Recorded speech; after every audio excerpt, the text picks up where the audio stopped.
शर्म नहीं भरम। एक लड़का ज्वेलरी वाली दुकान पर गया। दुकान वाले से कहा, कोई अच्छी सी अंगूठी दिखाओ। एक लड़की फंसा रहा हूँ, लगता है किसी बड़े घर की है। तोहफा भी कीमती होना चाहिए, लेकिन जेब भी इजाजत नहीं दे रही। आप कोई ऐसी अंगूठी दिखाओ जो लगे बहुत महंगी लेकिन हो जरा सस्ती। आप समझ रहे हैं ना? दुकानदार हैरत से लड़के को देख रहा था। फिर उसने कुछ अच्छी लेकिन मुनासिब कीमत वाली अंगूठियां दिखाई। काफी देर के बाद लड़के ने 2 अंगूठियां पसंद की। दुकानदार पहली बार बोला, और ये दूसरी वाली किसके लिए? लड़का हंसते हुए, ये उसकी छोटी बहन भी काफी प्यारी है, ये ना फंसी तो बहन सही। पैसे देकर लड़की के घर गया। इसने खाने पे काफी एहतमाम कर रखा था। लड़की की माँ भी बहुत अच्छी तरह मिली।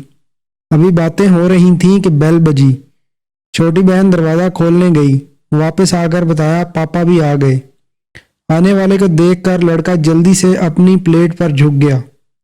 लड़की ने कहा, तुम इतने शर्मीले भी हो, पहले क्यों नहीं बताया?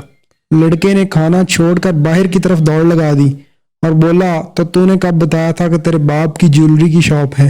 अगर आपने हमारे चैनल को अभी तक सब्सक्राइब नहीं किया तो आपसे गुजारिश है हमारे चैनल को अभी सब्सक्राइब कर लें और साथ बेल के बटन को भी क्लिक कर लें ताकि हमारी नई आने वाली वीडियोस आप तक टाइम से पहुंच सकें।